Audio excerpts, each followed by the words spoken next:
पसमानदा महाज के राष्ट्रीय अध्यक्ष और पूर्व सांसद अली अनवर अंसारी ने कहा है कि केंद्र और राज्य सरकारों के गलत रवैये से खेती किसानी और कृषि के बाद सबसे अधिक उद्योग प्रदान करने वाला पावरलूम और हैंडलूम उद्योग बर्बादी की कगार पर पहुंच गया है। उत्तर प्रदेश में प्रति लूम 143 बिजली बिल को बढ़ाकर 800 कर दिए जाने से बुनकरों की कमर टूट गई है। केंद्र सरकार दलित मुसलमानों और दलित ईसाइयों को छलावा दे रही है। इसका खामियाजा केंद्र की भाजपा सरकार को 2024 के चुनाव में भुगतना पड़ेगा। श्री अली अनवर ने दीवान गार्डन बद्रका आजमगढ़ आयोजित प्रेस वार्ता में कही। उन्होंने कहा कि उत्तर प्रदेश सरकार की नीयत साफ नहीं है। एक तरफ सरकार मुसलमानों के साथ स्नेह दिखाने का ढोंग करती है तो दूसरी तरफ बुनकरों के रोजी रोटी के साथ खिलवाड़ कर रही है। कहा कि कृषि के बाद भारत में सबसे अधिक कुटीर उद्योग के रूप में पावर लूम कुटीर उद्योग को बर्बाद करने पर तुली है। करोड़ों बुनकरों की आजीविका पावर लूम और साड़ी व्यवसाय से चलती है, लेकिन अब केंद्र और प्रदेश सरकार की नीयत इस धंधे को बर्बाद करने पर लगी है। उन्होंने कहा कि उत्तर प्रदेश में प्रति लूम फिक्स बिजली चार्ज को बढ़ाकर 2 गुना से ज्यादा कर दिया गया है, जिससे बुनकरों की कमर टूट गई है। पहले ही पावरलूम उद्योग मंदी का शिकार हुआ है, ऊपर से बिजली दरों में बढ़ोतरी से अब बुनकर बर्बाद होने के कगार पर हैं। उन्होंने कहा कि दलित मुसलमानों को चिन्हित कर उन्हें आरक्षण दिए जाने की मांग पर भी केंद्र सरकार हिला हवाला कर रही है। सरकार की नीयत साफ नहीं है। कहा कि अगर बुनकरों साथ यही सौतेला व्यवहार होता रहा तो 2024 के लोकसभा चुनाव में मुसलमान एकजुट होकर केंद्र सरकार को किसी भी हाल में सत्ता में नहीं आने देंगे। संयोजक नसरुद्दीन अंसारी, सेराज कुरैशी, इंतखाब आलम, अंसार अहमद, राष्ट्रीय उपाध्यक्ष हाजी निसार अहमद और प्रदेश अध्यक्ष रफीक अंसारी व अन्य मौजूद रहे।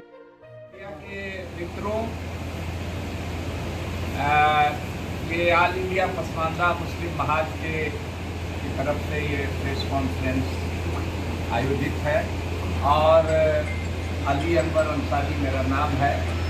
मैं पूर्व सांसद भी हूँ और हमारे दाएं बाजू जो हैं वो हाजी निसार अहमद साहब हैं, ये राष्ट्रीय उपाध्यक्ष हैं इसके, और इसके दाएं अंसार साहब हैं, ये वरिष्ठ नेता हैं महाज के। और बाएं बाजू ये आज की तारीख में इनको हम लोग जिला अध्यक्ष इनको मुंतखब करते हैं, इनको हम लोगों ने चुना है, इस नाम की घोषणा करते हैं। प्रेस कॉन्फ्रेंस प्रेस रिलीज में भी इनका नाम दर्ज है। और चीफ है, इनका नाम है परवेज अहमद साहब, वो अभी आने में कुछ देर हुई है, वो आ रहे हैं। दो विषयों पर ये प्रेस कॉन्फ्रेंस है। ये ऑल इंडिया पसमानदा मुस्लिम महाज, ये पसमानदा किस चिड़िया का नाम है ये हम बताना चाहते हैं। सबसे पहले ये देखिए उर्दू फारसी का शब्द है, पस प्लस मांदा, माने जो पीछे छूट गया, या कहिए कि जिसको अपने से तो कोई पीछे छूटता नहीं, पीछे ढकेल दिया जाता है, तो वैसे समाज के पीछे छूटे हुए लोग हैं। ये रिलीजन न्यूट्रल है, पसमानदा नाम का कोई धर्म नहीं है और न पसमानदा नाम की कोई बिरादरी है।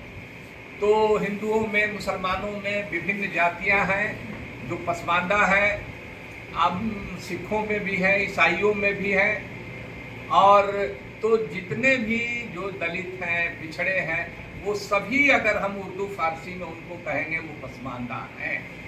तो ऐसे ही ये पसमानदा मुसलमानों ने शुरू किया कि जो दूसरे मजहबों के पसमानदा तबके के लोग हैं उनसे कैसे इसको जोड़ा जाए, कैसे जोड़ा जाए इस तबके को, एक ब्रिज बनाने का काम ये पसमानदा मुस्लिम है।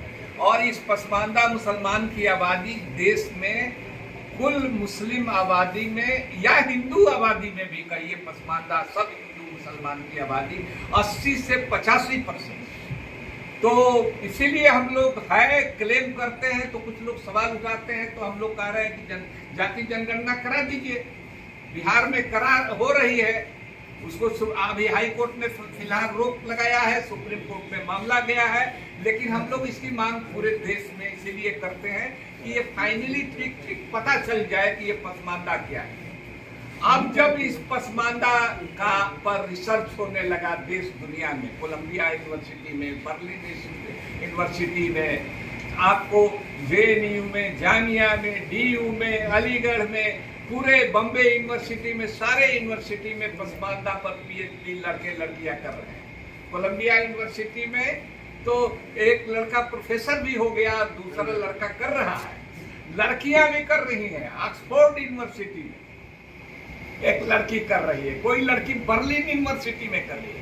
तो आप जानते हैं प्रधानमंत्री जी तो बहुत इस मामले में चालाक आदमी है, चतुर आदमी है। जब देखा कि ये शब्द बहुत चल रहा है तो भाई वो भी लगे पसमानदा रखने। हैदराबाद में उनकी पार्टी की नेशनल एग्जीक्यूटिव की बैठक हुई, उन्होंने भी कहा पसमानदा स्नेह यात्रा निकालेंगे।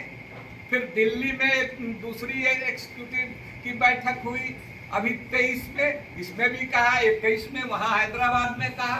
इसके पीछे कारण क्या हो सकता है? कारण हो सकता है कि इसको हाईजैक करा जाए।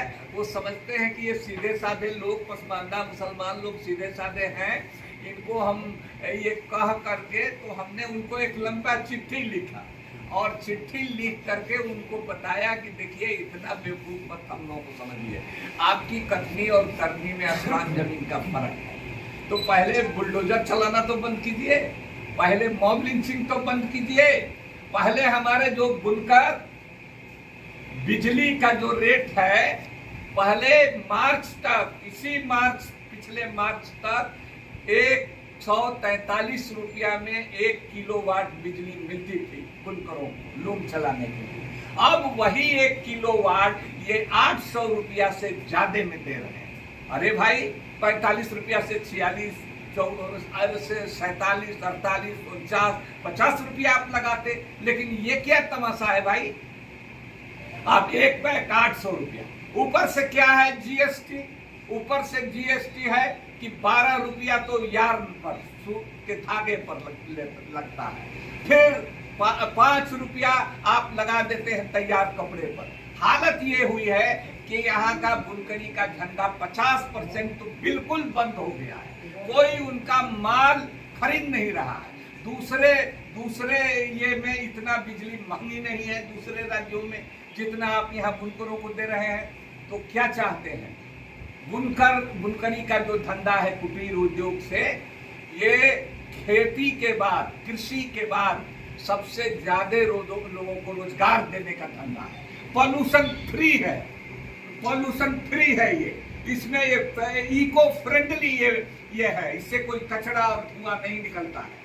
तो आप सबको मार देना चाहते हैं, तो एक तो इस पर प्रोटेस्ट है कि भाई इसको रैशनल बनाइए, इसको रीजनेबल बनाइए, इतना अत्याचार मत कीजिए कि हम लोग सब लोग खत्म। नोटबंदी के बाद, जीएसटी लगाने के बाद ऐसे ही हालत है, और ये हालत हम कह रहे हैं सभी उद्योग धंधों, और बुनकरी सिर्फ मुसलमान ही नहीं करते, आदिवासी भी करते हैं, हिंदू भाई भी करते हैं, दलित भी भाई भी करते हैं। ये बात सही है कि मुसलमान ज्यादा इस बुनकरी के धंधे में हैं। दूसरा हमारा इशू है आज का कि पसमानदा को इसी तरह से हमारे अंदर दलित मुसलमान भी, ईसाइयों के अंदर भी दलित है। जैसे हलालखोर है, वो स्कैवेंजर है, वो झाड़ू देने का काम करते हैं, वो बाथरूम साफ, लैट्रिन साफ करने का काम करते हैं। यहाँ तक कि माथा पर बहुत जगह भी मैला ढोने की प्रथा चालू है, इसी मुल्क में चालू है। बिरादरी है, धोबी बिरादरी है, नट बिरादरी है, बखो बिरादरी है, पवरिया बिरादरी है। एक बिरादरी का नाम हमारे यहाँ भटियारा है। भटियारा शब्द सुनने के लिए भी गाली का शब्द है, वो बजाते हमारे यहाँ भटियारा बिरादरी। आप यूपी का सूची देख लीजिए, भटियारा बिरादरी।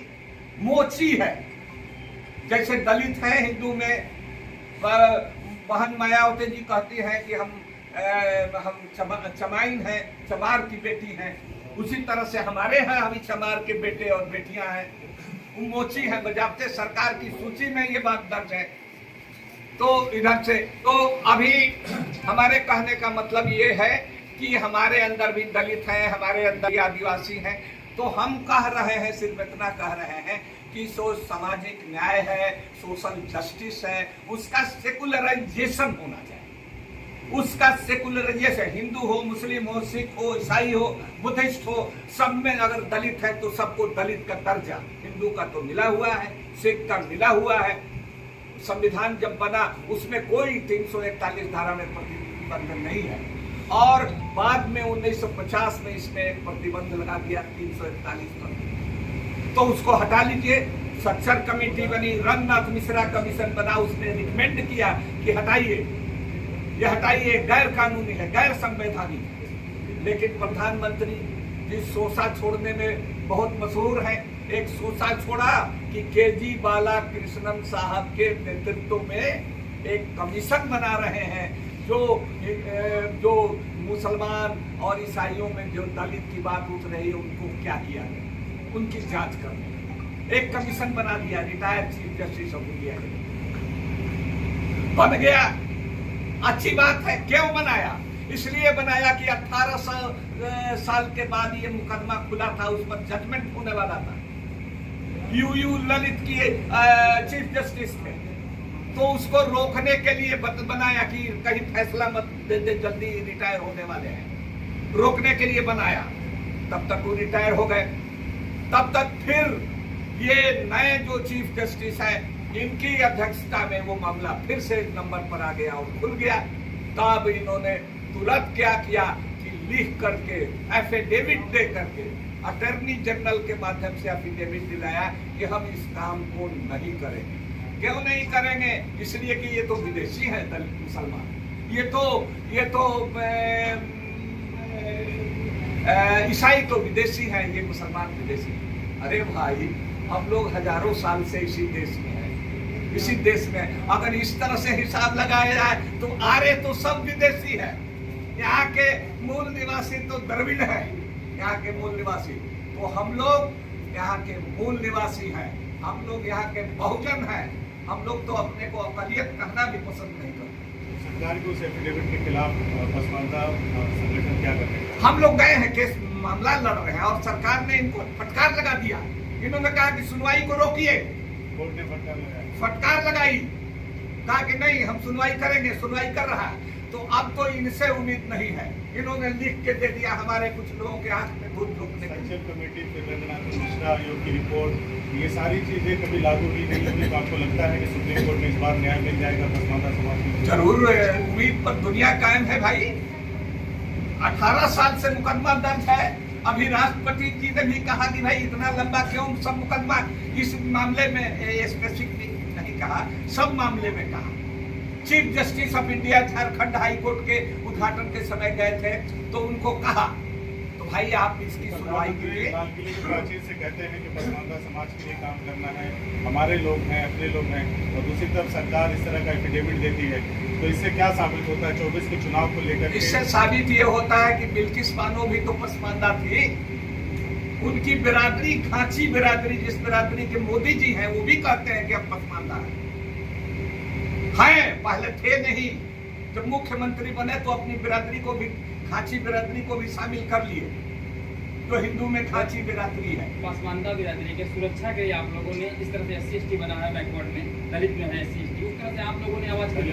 पहले चुनाव वाले पे दे दीजिए, क्या फायदा नुकसान देख करके मोदी जी ने लाल किला से वो बात कही थी पसमानदा? मोदी जी तो सिर्फ और सिर्फ चुनावी फायदे के लिए ही बात करते हैं, उसके बाद सब बात भुला जाए। आपने 80 से 85% की बात कही, कितना जागरूक है आप लोग, कितना जागरूक कर पा रहे हैं उस 85% आबादी को? देखिए, जिस दिन जागरूक हो जाएंगे, लाल किले पर झंडा सब मिला करके पसमानदा हिंदू, मुस्लिम, दलित, सिख, ईसाई झंडा पा रहा है। उसके लिए क्या कर रहे हैं? उसके लिए यही कर रहे हैं, जगह जगह मीटिंग कर रहे हैं, देश भर में प्रेस कॉन्फ्रेंस कर रहे हैं, जाति जनगणना के लिए बुकलेट निकालते हैं, तो प्रधानमंत्री को चिट्ठी लिखते हैं, आपके दरबार में आए हैं कि आप लोग भी हमारी बात को, हम लोग कमजोर लोग हैं, हमारी बात को पहुंचाइए। आज आपके द्वारा पदाधिकारियों की घोषणा की गई है, कौन कौन लोगों को पदाधिकारी चुना गया है? देखिए, हमारे यहाँ पदाधिकारी चुना गया है, आज के प्रेस कॉन्फ्रेंस में परवेज अहमद साहब को प्रदेश सचिव चुना गया है, और आजमगढ़ जिला के लिए अफजल इदरीसी साहब को जिला अध्यक्ष नामित किया गया है। ये दो हम लोग हाजी निसार साहब हैं और रास्ते में है एक प्रदेश अध्यक्ष वो मुगल सराय के हैं, आ रहे हैं। योगी जी बनारस में थे, जाम में फंस गए तो उनको देर हो रही है, यहाँ के लिए आ रहे हैं। तो ये सब लोग हमारे हैं और यहाँ हम लोग सम्मेलन कर रहे हैं। आप सुरक्षा वाला पसमानदा हमारे लोगों को दलित में जोड़ दीजिएगा तो आपसे उनको वो सहूलियत मिल जाएगी। तो हम लोग तो कहते हैं कि हम लोग का डीएनए एक है, हम लोग दलित से हिंदू पसमानदा मिला करके हम लोग जगह जगह बहुजन संसद लगा रहे हैं, जगह जगह बहुजन संसद लगा रहे हैं। एक सवाल और क्या आप जो किसी से पूछो तो मुसलमान कहते हैं, नाम नहीं बिरादरी नहीं बताते, आप खुलकर पसमानदा की पैरवी कर रहे हैं। तो जो अगड़ी समाज के आपके लोग हैं मुसलमान जो असरफ करते हैं वो लोग को कितना आप लोग देखिए, ये पहले से हिंदू समाज में भी जब वो एक घटना बता देते हैं 1931 में लास्ट जाति गणना हुई, 41 में जब हो रही थी, तो जब हम अपने मसावात की जंग किताब के लिए रिसर्च कर रहे थे तो हमने देखा कि 1941 की जनगणना के समय हिंदू महासभा ये बता रही थी कि भाई हिंदू भाइयों, तुम लोग अपना जात मत लिखवाओ, सब लोग हिंदू लिखवाओ। और इसी तरह से मुस्लिम लीग उस समय कह रही थी कि भाई आप लोग मुसलमान लिखवाइए, मुसलमान में बिरादरी, तो मुसलमान लिखवाइए, बिरादरी मत लिखवाइए। तो वो लोग भरम जाल बना करके रखते हैं ताकि पता मत चल जाए कि किसकी कितनी आबादी है। उपेक्षा का शिकार तो हुए हैं ये लोग, दो नाम लेकर। हाँ, शिकार हुए हैं। अब चेतना आई है, हम लोग चेतना जगा रहे हैं। बिहार में ये आंदोलन तेज था, वहाँ की सरकार को मजबूर होकर के मानना पड़ा और हमको खुशी है कि जाति जनगणना की बात राज्यसभा का जब मैं मेंबर था 2009 में सबसे पहले हमने उठाया और 2010 में 18 दिसंबर 2009 को राज्यसभा में इस मांग को उठाया और 15 अप्रैल 2010 को माननीय मुलायम सिंह यादव ने, माननीय लालू यादव जी ने, माननीय शरद यादव जी ने लोकसभा के ये उस समय तीनों में बदले, इन लोगों ने मिल करके उठाया तो सरकार को मानना पड़ा, लेकिन कराया नहीं और कराया तो उसका आंकड़ा आज तक नहीं दिया। तो कहने का मतलब कि जब मैंने 9 में उठाया तो कुछ प्रोफेसर लोग, कुछ स्टूडेंट लोग गए शरद यादव जी के यहाँ कहने के लिए कि एक मुसलमान एमपी इस बात को उठाया है, इसे आप लोग क्यों नहीं उठाते? तो उन लोगों ने मिल करके उठाया, हमारे बाद उठाया। तो ये चेतना हम पहले से इस समाज में पैदा कर रहे हैं, प्रचार कर रहे हैं कि जाति जनगणना जरूरी है, क्योंकि हम कहते हैं कि 85% है हमारी आबादी, तो उसको आंकड़े में आना चाहिए। मोदी जी इसीलिए नहीं करा रहे हैं कि जो ही कराएंगे तो उनका तो सांप्रदायिक ध्रुवीकरण का जो गुब्बारा है उसमें छेद हो जाएगा, उसकी हवा निकल जाएगी, इसीलिए वो नहीं कराना चाहते। तो यही हमारा मांग है। पॉलिटिकल बहुत सारी देश में विदेश में मांग है, सवाल है, उस पर हम लोगों का स्टैंड है अपना। लेकिन जो भी बोलने की आज़ादी है, जो भी कोई भी मुसलमान अगर सरकार के खिलाफ काम करेगा तो वो दहशतगर्द हो जाएगा, टेररिस्ट हो जाएगा। कोई भी हिंदू अगर दलित पिछड़ा अगर मांग करेगा तो वो नक्सली हो जाएगा, अर्बन नक्सल हो जाएगा। कोई प्रोफेसर, कोई डॉक्टर, कोई इंजीनियर, उसको पकड़ करके, कोई पत्रकार, उसको पकड़ करके बंद कर दिया। बैकवर्ड की लड़ाई तो आपके एमआईएम के राष्ट्रीय अध्यक्ष ओवैसी साहब भी लड़ रहे हैं। हाँ, अच्छा आपने अच्छा सवाल किया। वो न पसमानदा है, न पसमानदा की लड़ाई लड़ रहे हैं, वो लड़ाई ऐसा लड़ रहे हैं जाने अनजाने जिसका फायदा बीजेपी को होता है। आप देख लीजिए, कोई भी पार्टी नहीं है, चाहे मुलायम सिंह जी की पार्टी हो, चाहे मायावती जी की पार्टी है, लालू हो, कांग्रेस हो, सबको ईडी, सीबीआई, इनकम टैक्स नुक्स निकाल करके कर रहे हैं। कभी आपने सुना है कि ओवैसी साहब के पास इतना मेडिकल कॉलेज, इंजीनियरिंग कॉलेज और इतना उनका धंधा, कभी उन पर छापा मारा गया है? कभी उनको कुछ किया जाए। तो वो जो कर रहे हैं बीजेपी के इंटरेस्ट में कर रहे हैं, उसको फायदा हो रहा है। एक तरफ मुसलमानों एक हो जाओ कहते हैं, दूसरी तरफ हिंदू एक हो जाने की डोरी खींच लेने की देर रहती है। खटिया बिने हैं हम लोग ना, आप लोग भी बिने होंगे बचपन में। अब तो बिना बिनाया सब कुछ हो गया है रेडीमेड। हम लोग बिनते थे एक तरफ से दूसरे तरफ से, बस बाधी खींच देना होता था। तो वही काम ही ये लोग, हिंदू जो सांप्रदायिकता है, मुस्लिम सांप्रदायिकता है, दोनों के हम लोग खिलाफ है, या किसी मजहब की राजनीति के हम लोग खिलाफ है। लेकिन वो साहब कहते हैं मुसलमान एक हो जाओ, अपने एक मंच पे आ जाओ। तो ये गलत है, ये गलत है। वो उसी तरह से गलत है जैसे आरएसएस, बीजेपी, हिंदू महासभा, बजरंग दल कहता है सब हिंदू एक हो जाओ। हम कहते हैं कि सब मजदूर एक हो जाओ, सब किसान एक हो जाओ, सब पत्रकार एक हो जाओ, सब कर्मचारी एक हो जाओ, सब कमा कर खाने वाले, सब मेहनत कश एक हो जाओ। हम ये कहते हैं। एक आखिरी सवाल लगा रही आपको करने के लिए, आपको क्यों लगता है कि पसमानदा की लड़ाई कोई अशराफ नहीं लड़ सकता, या वैसी जैसे नहीं लड़ेगा? नहीं, लड़ सकते हैं, लेकिन उनका हम जज करेंगे ना कि उनकी कथनी और करनी में फर्क है कि नहीं। पसमानदा की बात तो मोदी जी भी कर रहे हैं, तो क्या हम मान लें कि पसमानदा को काम से तय करेंगे? वीपी सिंह मंडल कमीशन लागू किए, वो तो अशराफ थे, वो अगड़ी जात के थे। देश के तमाम पिछड़ों ने, दलितों ने माना कि नहीं? बाबा साहब अम्बेडकर को किसी दलित ने तो लंदन पढ़ने के लिए नहीं भेजा, तो लेकिन माना गया कि नहीं? खुद बाबा साहब की धर्म पत्नी, दूसरी जो पहली पत्नी मर गई तो दूसरी पत्नी ब्राह्मण समाज की थी, तो उनको माता माना कि नहीं दलितों ने? तो हम लोग भी मानेंगे। कोई कहे हमारे खुद उसका तो सबसे पहला और पुराना उदाहरण है हमारे जो प्रॉफिट है, हमारे जो नबी हैं, आखिरी पैगंबर है हजरत मोहम्मद सल्लल्लाहु अलैहि वसल्लम, वो पसमानदा की बात कर, वो दलित की बात कर। दुनिया में सबसे पहले आरक्षण, हमारा दावा है कि सबसे पहले आरक्षण प्रॉफिट ने दिया था।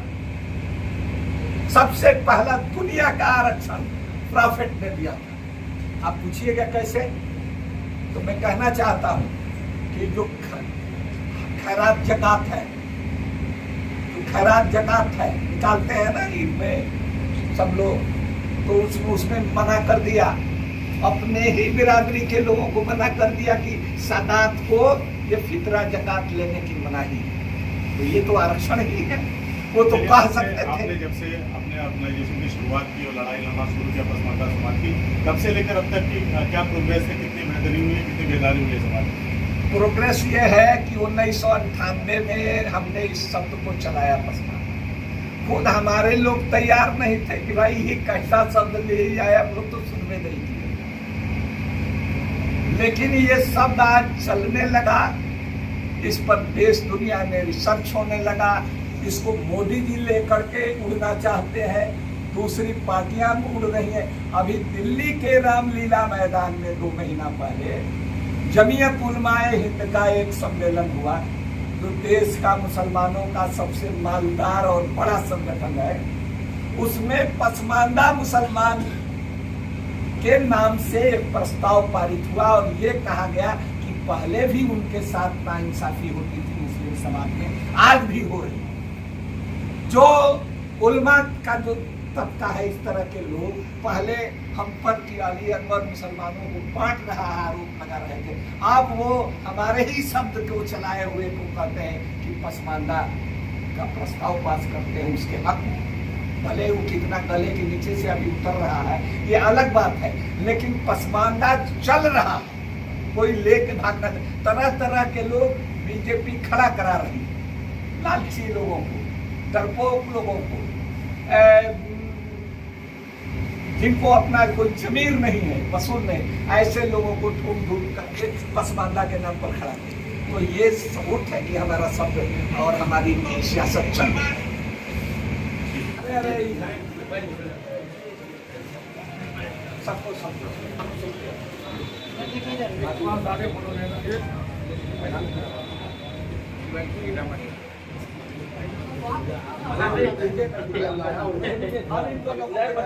जो महासचिव हमारे यहाँ जिला ये महासचिव हमारे चुने गए हैं, ये जिला अध्यक्ष चुने गए हैं। और आप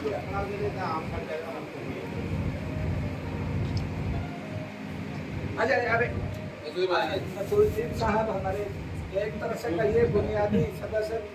ये लोग शुरू से पहली दफा हम आए थे, तो सब लोग के अच्छे वाला हो गया। ठीक है।